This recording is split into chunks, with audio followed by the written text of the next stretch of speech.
अस्सलाम वालेकुम, this is me Raza west from Zesty Bites. आज मैं आपको बनाने सिखा रही हूँ स्ट्रॉबेरी केक, जो कि मैं ओवन के बगैर बनाऊँगी। उसके अंदर ना मैं मेजरिंग कप्स का इस्तेमाल करूँगी, ना मैं बीटर का इस्तेमाल करूँगी, ना मैं बटर का इस्तेमाल करूँगी। बहुत ईजी सी रेसिपी है, इसको ज़रूर ट्राई करें, मुझे फीडबैक दें। स्ट्रॉबेरीज़ का सीज़न चल रहा है, इसलिए मैंने इससे पहले भी काफ़ी रेसिपीज़ अपलोड की हैं। मैं बाद में भी रेसिपीज़ अपलोड करूँगी। अब मेरे चैनल को सब्सक्राइब करें ताकि मेरे आने वाली रेसिपीज़ आप तक पहुँच सके। ओवन में ही हम केक नहीं बना रहे, हम चूल्हे पर बना रहे हैं, इसलिए हमने सबसे पहले एक नॉन स्टिक या कोई भी आप पतीला ले लें, बड़ा पतीला लेना है। उसके हमने लो फ्लेम के ऊपर, बिल्कुल लो फ्लेम आपने रखनी है, उसके ऊपर रखना है। साथ आपने नमक डाल देना है। मैं पहले भी एक रेसिपी विदाउट ओवन बना चुकी हूँ, उसके अंदर मैंने जो नमक यूज़ किया था उसको मैंने बाद में स्टोर कर लिया था। आप उसी नमक को दोबारा यूज़ कर सकते हैं, ज़ाया नहीं होगा। साथ आपने स्टैंड रख देना, उसके बाद उसको कवर कर देना है।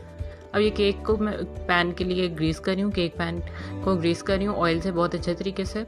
आपने इसको ग्रीस करके इसके ऊपर बटर पेपर अच्छे तरीके से लगा देना है।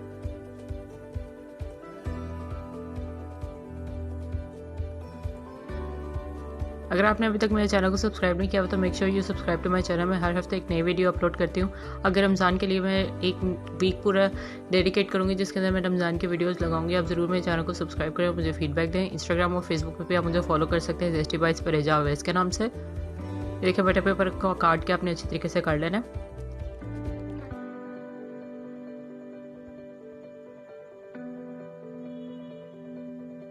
इससे पहले मैं जैम और स्ट्रॉबेरी सॉस की रेसिपी बना चुकी हूँ। स्ट्रॉबेरी सॉस मैं इस केक के साथ सर्व करूँगी, आप उसको ट्राई करके इसके साथ सर्व करें। बहुत मज़ेदार लगता है केक, ये बहुत सॉफ्ट और बहुत मॉइस्ट केक है। चाय के साथ इसको सर्व करें आप, बहुत ईजी सी रेसिपी है। सबसे पहले केक बनाने के लिए मैंने इसके लिए प्यूरी बना लेनी है, टोमेटो प्यूरी। ये मैंने टोटल 15 स्ट्रॉबेरीज ली थी, इनका मैं पत्ते अच्छी तरीके से काट रही हूँ। उसके बाद अपने पत्ते काट के साइड पे रख देना है। 15 स्ट्रॉबेरीज इसके अंदर जाएंगी। इसके बाद मैंने इसके अंदर डाले 2 घूंट पानी के। आपने 2 सिप पानी के डालने हैं इसके अंदर। तकरीबन 2 to 3 टेबल स्पून आपने इसके अंदर पानी डालना है। फिर इसके बाद उसको अच्छी तरीके से ब्लेंड कर लेना है। ब्लेंड करने के बाद ये देखें मेरी इस तरह की प्यूरी बन गई। इसको आपने छान लेना है, बहुत पतली छानी से आपने इसको छाना है ताकि अच्छे तरीके से इसके जो सीड्स हैं ऊपर की तरफ रह जाएं और आपके नीचे की तरफ सारा लिक्विड आए, सीड कोई भी ना आए। इसको बहुत अच्छे तरीके से आपने छानना है। स्टेन कर लें इसको अच्छे तरीके से। इसके बाद आपने इसको साइड पर रख देना है। बाकी मैं स्ट्रॉबेरीज आपको केक के अंदर जो डालनी है वो काट के बता दूँ। आपने इस तरीके से छोटे छोटे इसके पीसेस कर लेना है। ये टोटल मैंने 10 स्ट्रॉबेरीज लिए हैं। जिसकी प्यूरी बनाई है वो मैंने 15 स्ट्रॉबेरीज लिए हैं। जिनके पीसेस कर रही हूँ वो मैंने टोटल 10 स्ट्रॉबेरीज लिए हैं, जो केक में चंक्स के तौर पे आएंगे। अगर आप ये ओमिट करना चाहते हैं तो आप इसको निकाल दें, बेशक आप ना डालें। मुझे इस तरह चंक्स पसंद है, बहुत मज़ेदार लगते हैं। उसके अंदर जब आपको केक के अंदर आते हैं तो आप इसको निकाल सकते हैं अगर आप निकालना चाहें तो।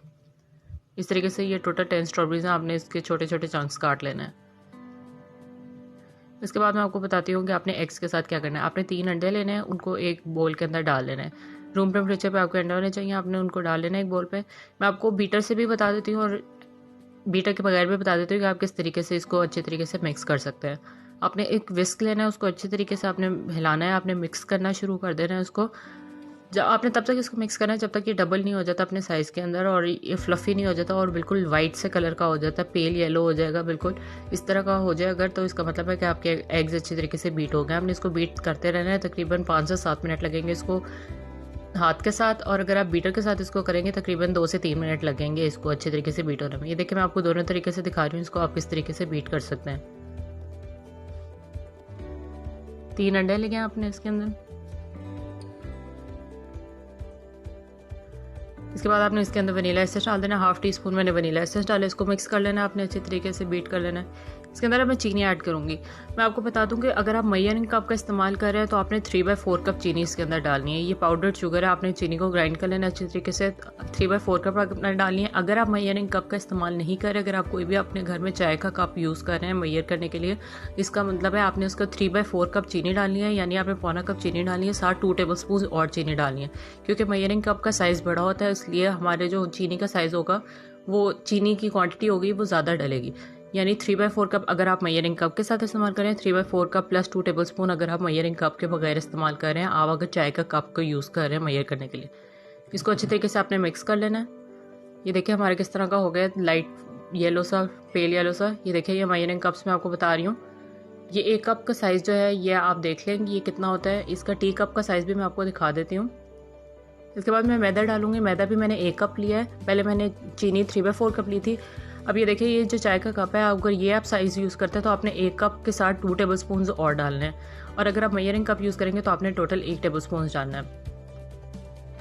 सॉरी, 1 कप डालना है टोटल। मेजरिंग कप के साथ आपने 1 कप प्लस 2 टेबल स्पून और डालने हैं अगर आप मेजरिंग कप इस्तेमाल नहीं कर रहे हैं। इसके बाद मैंने इसमें 3/4 कप ऑयल डाला है। ऑयल का भी वही हिसाब है, अगर आपने मेजरिंग कप के अंदर यूज़ किया तो 3/4 कप, अगर आपने चाय का कप का यूज़ किया तो 3/4 कप प्लस 2 टेबल स्पून आपने ऑयल डालना है इसके अंदर। शुगर की, ऑयल की और चीनी की मैदे की क्वांटिटी बिल्कुल इसी तरीके से होनी चाहिए कि जितना आप अगर मेजरिंग कप के बगैर कर रहे हैं तो उसके ऊपर 2 टेबल स्पून और डाल दें। इसको अच्छे तरीके से मिक्स करना है। इसके बाद मैं इसमें मैदा डाल दूँगी। 1 कप मेरा मैदा है अकॉर्डिंग टू मेजरिंग कप्स। इसको मिक्स कर लेना आपने। उतनी देर तक हमारा ओवन प्री हीट हो रहा है, यानी स्टोव के ऊपर जो हमने पैन रखा था वो प्री हीट हो रहा है। इसके अंदर मैंने 2 टेबल स्पून बेकिंग पाउडर डाला है और 1 पिंच मैंने सॉल्ट डाला है। बेकिंग पाउडर इसको राइज होने में मदद करेगा, इसकी हेल्प करेगा। इसको अच्छे तरीके से आपने मिक्स कर लेना है। इसको आपने ओवर मिक्स नहीं करना, मैं इसको स्पैचुला से मिक्स करूँगी बाद में। इसके बाद आपने इसको 2 पार्ट्स में डिवाइड कर लेना है। ये ऑप्शनल है स्टेप, अगर आप करना चाहते हैं तो ठीक है, नहीं तो आप पूरे केक के अंदर स्ट्रॉबेरीज डाल के इस तरह भी कर सकते हैं, पूरा पिंक भी बना सकते हैं। मैं चाह रही थी कि थोड़ा सा वाइट टच भी आए केक के अंदर, इसलिए मैंने अलग अलग तरीके से केक के 2 बैटर्स डिवाइड किए थे। ये जो आपने स्ट्रॉबेरी प्यूरी बनाई थी, ये आधे बैटर के अंदर आपने वो डाल लेनी है और उसको अच्छे तरीके से मिक्स कर लेना है। बाकी जो आपका वनीला वाला बाकी जो रह गया है जिसके अंदर आपने स्ट्रॉबेरीज नहीं डाली, उसके अंदर आपने स्ट्रॉबेरी चंक्स डाल लेना है। ये टोटली ऑप्शनल है, आप इसको एज इट इज़ भी बेक कर सकते हैं। मैंने बस इसको 2 पार्ट्स में डिवाइड किया था। इसके अंदर आपने स्ट्रॉबेरी चंक्स डाल लेना है, उसको अच्छे तरीके से फोल्ड करना है स्ट्रॉबेरी को। इसके बाद आपने केक का बैटर जो है वो डालना है, जो पैन आपने ग्रीस किया हुआ था उसके अंदर डालना है। ये भी ऑप्शनल है, आप बिल्कुल एज इट इज़ इसको डाल सकते हैं। मैं इसको मार्बल केक के सॉर्ट में डाल रही थी, किस तरीके से डाल रही थी। ऑल्दो आई नो कि ये थोड़ा पतला बैटर था और मार्बल केक का इफेक्ट नहीं आना था, लेकिन फिर भी मैं थोड़ा चाह रही थी कि थोड़ा सा डिफरेंट आए टच इसके अंदर, ताकि वनीला का अलग फ्लेवर आए, स्ट्रॉबेरी का अलग फ्लेवर आए। इस तरीके से आप इसको स्ट्रॉबेरी का बैटर और ये जो आपको वनीला के अंदर जो स्ट्रॉबेरीज के चंक्स हैं वो आप डाल लें।